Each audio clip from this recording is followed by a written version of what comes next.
C'est un processus que nous voulons transparent. Nous travaillons en toute transparence parce que nous savons qu'une liste électorale crédible garantit une élection paisible. On nous dit qu'il y a certaines personnes, et je vais répondre à cela par anticipation, qui ont été retirées de la liste électorale et que la CEI a fait un travail partisan. Mais comment la CEI pourrait faire un travail partisan? Nous avons juré, levant le bras sur la constitution de Côte d'Ivoire et devant le peuple de Côte d'Ivoire, pour dire que nous allons travailler de manière indépendante et impartiale et faire respecter le code électoral que voici. Donc nous travaillons avec notre référent, notre évangile, notre Bible, qui est le code électoral. Et c'est ce code électoral que nous mettons en application, que nous mettons en œuvre. Et donc, si quelqu'un est victime de notre action, mais ce n'est pas une action volontaire des commissaires de la CEI, c'est l'application pure et simple du code électoral. Nous sommes comme, et je le dis, des ordinateurs, pour ceux qui font l'informatique. Mais l'ordinateur, il y a un programme. Le programme, il est écrit. Les instructions sont données dans le programme. Et quand vous mettez l'ordinateur en marche, ce sont les instructions du programme qui s'appliquent. Alors, le programme pour la question électorale, c'est un programme qui est écrit dans le code électoral, mais ce n'est pas nous qui écrivons. Il y a un dialogue politique où tous les acteurs se sont retrouvés et qui continue d'ailleurs, puisque c'est un processus de dialogue politique. Le dialogue politique a fait des propositions. Et ces propositions-là se sont retrouvées dans le code électoral.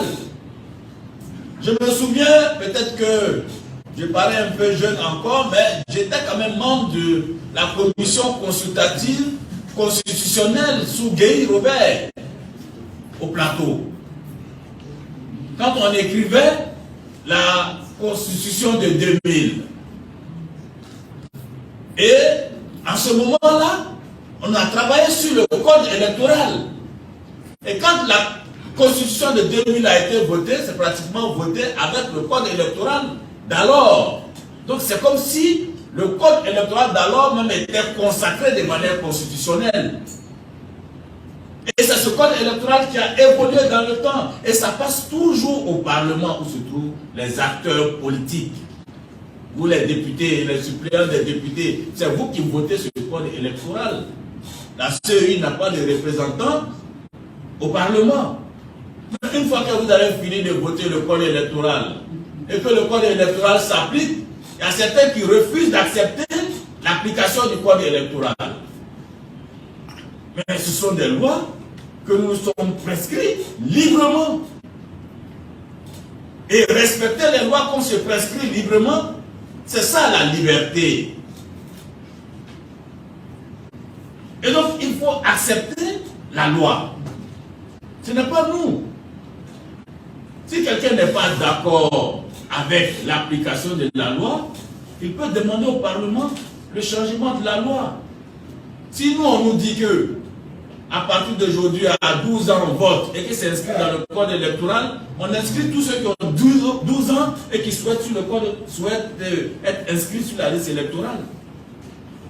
Donc c'est la loi que nous appliquons. C'est le code électoral que nous appliquons. Ce n'est pas la CEI. Ce n'est pas M. Ibrahim Kubert qui retire quelqu'un de la liste électorale. C'est la loi de Côte d'Ivoire qui retire ceux qui sont déchus de leurs droits civiques et politiques. C'est la loi de Côte d'Ivoire qui dit de ne pas inscrire ceux qui ne sont pas ivoiriens. C'est la loi de Côte d'Ivoire qui dit de ne pas inscrire ceux qui ont moins de 18 ans.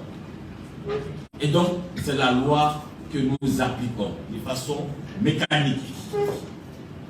Donc, celui qui est frustré par la loi ne doit pas jeter la CEI en pâture, ne doit pas jeter l'anathème sur la CEI. La CEI n'y est pour rien. Dans ce pays, je l'ai dit, on peut s'entendre sur tout. Et on s'entend d'ailleurs pratiquement sur tout quand on y met de la volonté. Quand on sort des positions extrémistes et qu'on fait prévaloir le bon sens, on arrive toujours à s'entendre dans ce pays. La preuve, certains avaient été condamnés dans ce pays à 20 ans, à 10 ans, sont revenus d'exil. Ils sont tranquillement chez eux, ils ne sont pas poursuivis, ils ne sont pas en prison. Certains avaient leurs comptes, leurs avoirs gelés et autres, par des décisions de justice souvent. Mais dans le dialogue politique, ils sont allés voir leurs frères, leurs cousins, ils ont discuté. Il y a eu des ententes, des reliquats de rentes viagères ont été payés dans ce pays. Au nom de la réconciliation, au nom de la paix. Il y a eu des lois d'amnistie. Donc on peut toujours s'entendre dans ce pays. Ça ne sert à rien de radicaliser les positions. Il y a des voies de recours. Et au-delà des voies de recours garanties par la loi, il y a aussi des voies politiques de recours. Le dialogue politique continue dans notre pays. On peut se référer au dialogue politique. On peut demander la clémence des uns et des autres. Des lois d'amnistie. Ce n'est pas nouveau dans notre pays. Donc nous devons travailler à garantir la paix et la tranquillité dans notre pays.